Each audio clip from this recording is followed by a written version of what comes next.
हो। प्यारे दोस्तों, आज की इस वीडियो में हम आपको अल्लाह तबारक व ताला के पैगंबर हजरत मोहम्मद मुस्तफ़ा सल्लल्लाहु ताला अलैहि वसल्लम के बचपन का बकरियां चराने का बहुत ही खूबसूरत वाकया बताने वाले हैं, जिसको सुनकर आपका भी दिल खुश हो जाएगा। आज की वीडियो को आखिर तक जरूर देखें, और अगर आपको अल्लाह के प्यारे नबी हजरत मोहम्मद मुस्तफ़ा सल्लल्लाहु ताला अलैहि वसल्लम से सच्ची मोहब्बत है, यानी आप आशिक रसूल है, तो बस इस वीडियो को एक लाइक करके कमेंट में या रसूल अल्लाह जरूर लिखे। देखते हैं कितने आशिक रसूल आज की इस वीडियो को देख रहे हैं। तो चलिए दोस्तों, शुरू करते हैं आज की वीडियो। प्यारे दोस्तों, हजरत हलीमा सादिया रजी अल्लाह ताला अन्हा, जिन्होंने अल्लाह के पैगंबर हजरत मोहम्मद मुस्तफ़ा सल्लल्लाहु ताला अलैहि वसल्लम की बचपन में परवरिश की, जो आपकी दाई मुबारिका भी है, यानी आपकी रजाई वालिदा रही है। हजरत हलीमा सादिया रजी अल्लाह ताला अन्हा फरमाती है कि जब से मोहम्मद मेरी जिंदगी में आया तो उनकी बरकत से मेरी तो जिंदगी ही बदल गई। आपकी बरकतें इतनी थी कि जिनको देखकर हमने मोहम्मद का नाम ही बरकत वाला बच्चा रख दिया। हजरत हलीमा सादिया रजी अल्लाह ताला अन्हा फरमाती है कि एक बार हमारे यहाँ पर सूखा पड़ गया, सबके जानवर भूख से मरने लगे, मगर जिस तरफ हमारे बच्चे बकरियों को लेकर जाते तो हमारी बकरियां खूब खाकर वापस आती, यानी कि हमारी बकरियां अच्छी तरह से पेट भरकर वापस आती। ये देखकर सारे गांव वाले अपने बच्चों को डांट कर कहने लगे कि जिस तरफ हलीमा सादिया की बकरियां चरने जाती है वहां पर तुम लोग क्यों नहीं जाते हो। उसके बाद में गांव वालों के दूसरे बच्चे भी अपनी अपनी बकरियां लेकर हलीमा सादिया की बकरियों के साथ ले जाने लगे। अब सब लोगों की बकरियां साथ साथ चरने लगी, यानी कि हलीमा की बकरियां और गांव वालों की बकरियां साथ में चरने लगी। मगर ये देखकर गांव वाले हैरान रह गए कि सब बकरियां साथ में चर रही है, लेकिन हलीमा की बकरियों का पेट तो भर रहा है और बाकी की बकरियां भूखी रह रही है। ये देखकर हलीमा सादिया कहती है, ये सब बरकत आमना के लाल की है, ये सारी बरकतें इस मोहम्मद की है। और यही नहीं, हजरत हलीमा सादिया रजी अल्लाह ताला अन्हा कहती है कि गांव में जब भी किसी की बकरी बीमार हो जाती तो गांव वाले उस बकरी को लेकर हमारे घर आते और मोहम्मद का नन्हा सा हाथ बीमार बकरी पर फेर देते, वो बकरी फौरन ठीक हो जाती। और यही नहीं, अगर गांव में कोई बच्चा बीमार हो जाता तो उस बीमार बच्चे पर मोहम्मद का हाथ फेर देते तो वह बिल्कुल ठीक हो जाता। प्यारे दोस्तों, अल्लाह के पैगंबर हजरत मोहम्मद मुस्तफ़ा सल्लल्लाहु ताला अलैहि वसल्लम जब हजरत हलीमा सादिया के पास में परवरिश पा रहे थे और जब आपकी उम्र मुबारक 3 साल की हो गई थी, तो एक दिन हलीमा सादिया की सगी बेटी अपनी माँ से कहने लगी, यानी कि आप सल्लल्लाहु ताला अलैहि वसल्लम की मुँह बोली बहन अपनी माँ हलीमा सादिया से कहने लगी, जब मैं बकरी चराने के लिए जाती हूँ तो मेरा वहां पर भाई मोहम्मद के बगैर दिल नहीं लगता। ऐ मेरी माँ, मेरा एक काम करो, जब मैं बकरियां चराने के लिए जाऊँ तो मेरे भाई मोहम्मद को भी मेरे साथ में भेज देना। तो ये सुनकर हजरत हलीमा सादिया रजी अल्लाह ताला अन्हा कहने लगी, नहीं बेटी, अभी मोहम्मद बहुत छोटा है, अभी ये बहुत नर्म नाजुक है, कहीं इसको धूप लग गई तो। देखो कितना हसीन और मुबारक चेहरा है, मैं इसको तकलीफ नहीं दे सकती, ये तो मेरा शहजादा है। अगर मोहम्मद के पाँव में कोई पत्थर चुभ जाए, अगर जंगल में जाते हुए मोहम्मद के पैरों में कोई कांटा चुभ गया तो। अभी ये बहुत छोटा है, इसीलिए मैं इसको तुम्हारे साथ जंगल में नहीं भेज सकती। जंगल में जानवर इसको तकलीफ पहुंचाएंगे, वो इसको मशक्कत में डाल देंगे।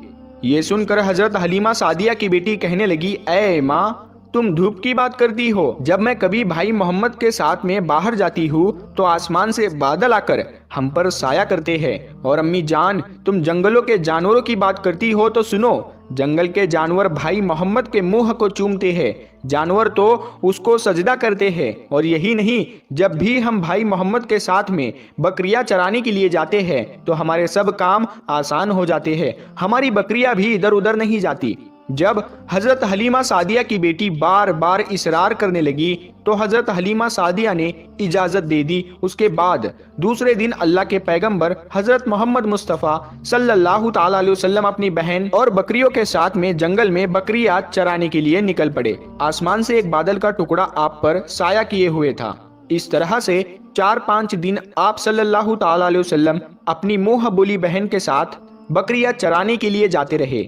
एक दिन हजरत हलीमा सादिया रजी अल्लाह ताला अन्हा ने آپ صلی اللہ تعالی علیہ وسلم کو روک دیا اور کہنے لگی، بیٹے محمد، آج کے بعد تم بکریاں چرانے کے لیے نہیں جاؤ گے، کیونکہ اب میں تمہیں اور تکلیف نہیں دے سکتی۔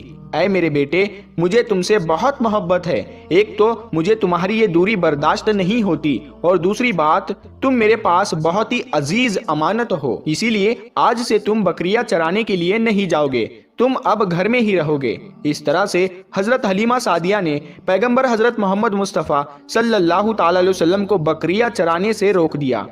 پھر آپ اپنی بہن کے ساتھ میں جنگل میں ایک دن نہیں گئے، اس کے بعد دوسرے دن بھی نہیں گئے۔ اسی طرح سے آپ صلی اللہ تعالی علیہ وسلم 3 دن تک بکریاں چرانے کے لیے جنگل میں نہیں گئے۔ تو تیسرے دن حضرت حلیمہ سعدیہ رضی اللہ تعالی عنہا نے دیکھا کہ ان کا بیٹا روتا ہوا ان کے گھر آیا۔ یہ دیکھ کر دائی حلیمہ نے پوچھا، اے میرے بیٹے، کیا ہوا، کیوں رو رہے ہو؟ تو بیٹا کہنے لگا، اماں، ہماری ایک بکری کو جنگل میں ایک بھیڑیا اٹھا کر لے گیا ہے۔ جب دائی حلیمہ نے اپنے بیٹے کے منہ سے یہ بات سنی تو دائی حلیمہ کی آنکھوں میں آنسو آ گئے۔ جب اللہ کے پیغمبر حضرت محمد مصطفیٰ صلی اللہ تعالی علیہ وسلم نے اپنی ماں حلیمہ سعدیہ رضی اللہ تعالی عنہا کے آنکھوں میں آنسو دیکھے تو آپ صلی اللہ تعالی علیہ وسلم کی آنکھوں میں سے آنسو بہنے لگے، کیونکہ آپ کا دل بچپن سے ہی بڑا نرم تھا، کسی کا بھی دکھ آپ سے برداشت نہیں ہوتا تھا، اور دائی حلیمہ تو آپ کی والدہ محترمہ تھی۔ پھر آپ صلی اللہ تعالی علیہ وسلم کہنے لگے، امی جان، آپ روتی کیوں ہو؟ حلیمہ سعدیہ کہنے لگی، اے بیٹا محمد، ہماری ایک بکری کو جنگل میں ایک بھیڑیا اٹھا کر لے گیا، پتہ نہیں اب ہماری بکری کے ساتھ میں وہ کیا کرے گا۔ تو یہ سن کر اللہ کے پیارے نبی صلی اللہ تعالی علیہ وسلم نے فرمایا، امی جان، آپ رونا بند کر دو، ہم ہماری بکری کو ابھی واپس لے کر آتے ہیں۔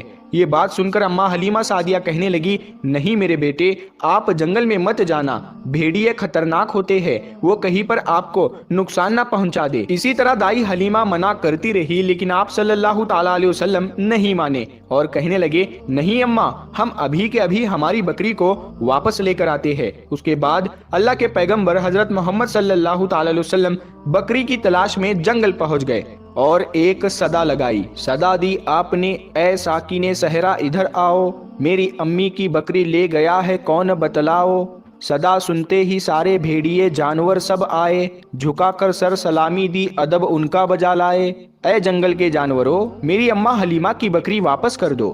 بس آپ صلی اللہ تعالی علیہ وسلم کا اتنا ہی فرمانا تھا کہ جنگل کے تمام جانور بکری کو ساتھ لیے دوڑتے ہوئے آئے اور ان کے قدموں میں جھک کر سلامی دینے لگے۔ اتنا کہہ کر وہ بھیڑیے آپ کے قدموں میں بیٹھ گئے اور نہایت ہی ادب کے ساتھ کہنے لگے، اے اللہ کے نبی، آپ پر ہماری جان قربان۔ اتنا سن کر آپ صلی اللہ تعالی علیہ وسلم نے فرمایا، اے جانوروں، کیا آپ کو معلوم نہیں تھا کہ یہ بکری ہماری اماں حلیمہ کی ہے؟ بتاؤ، تم نے ہماری اماں کو تکلیف کیوں دی؟ کیا آپ کو معلوم نہیں ابھی بھی ہماری اماں رو رہی ہے؟ آپ نے کیوں ہماری اماں کی بکری کو اٹھایا؟ تو وہ جانور کہنے لگے، اے اللہ کے رسول، آپ بکریاں چرانے کے لیے کچھ دن تو جنگل میں آئے، اس وقت ہم چھپ چھپ کر آپ کے حسن کا دیدار کرتے رہے اور دیکھتے تھے کہ اس کائنات کے بنانے والے نے اپنا محبوب کیسا بنایا۔ اے اللہ کے رسول، اس کے بعد میں آپ نے جنگل میں آنا ہی بند کر دیا، 3 دن گزر گئے، آپ جنگل میں تشریف نہ لائے۔ تو یہ دیکھ کر ہم سب نے یہی سوچ لیا، پکڑ لو ایک بکری، آپ پھر تشریف لائیں گے، اسی ہیلے سے ہم سب آپ کا دیدار کر پائیں گے۔ کہ اگر اللہ کے رسول صلی اللہ تعالی علیہ وسلم کے حسن کا دوبارہ دیدار کرنا ہے تو حلیمہ کی بکری کو اٹھا لاؤ۔ محمد اس بکری کو چھڑانے کے لیے ضرور آئیں گے، کیونکہ وہ اپنی ماں کو روتا ہوا نہیں دیکھ پائیں گے، اور اس طرح سے ہمارا دیدار مصطفیٰ ہوگا۔ اور وہ جانور کہنے لگے، اے اللہ کے رسول، آپ پر ہماری جان قربان، بہانہ تو اس بکری کا تھا، ہمارا مقصد صرف آپ کا دیدار کرنا تھا، اسی لیے ہم نے آپ کی اماں کی اس بکری کو نشانہ بنایا۔ تو پیارے دوستو، دیکھا آپ نے محبت کا یہ منظر، ان جانوروں میں شیر جو خونخوار مانا جاتا ہے وہ بھی تھا، بھیڑیے جو خونخوار مانے جاتے ہیں وہ بھی تھے، جنگل میں جتنے بھی خونخوار جانور تھے وہ بھی اس جانوروں میں شامل تھے۔ پیارے دوستو، اگر ایک بکری کو کوئی بھیڑیا اٹھا لے جاتا ہے، کوئی شیر اٹھا لے جاتا ہے تو اسے چھوڑتا نہیں ہے، اسے اپنی خوراک بنا لیتا ہے، لیکن آپ یہاں پر اس محبت کو دیکھیے کہ جانور بھی جس کو سجدہ کرتے ہیں، ایسے ہمارے نبی صلی اللہ تعالی علیہ وسلم۔ پیارے دوستو، امید کرتے ہیں آپ کو آج کا یہ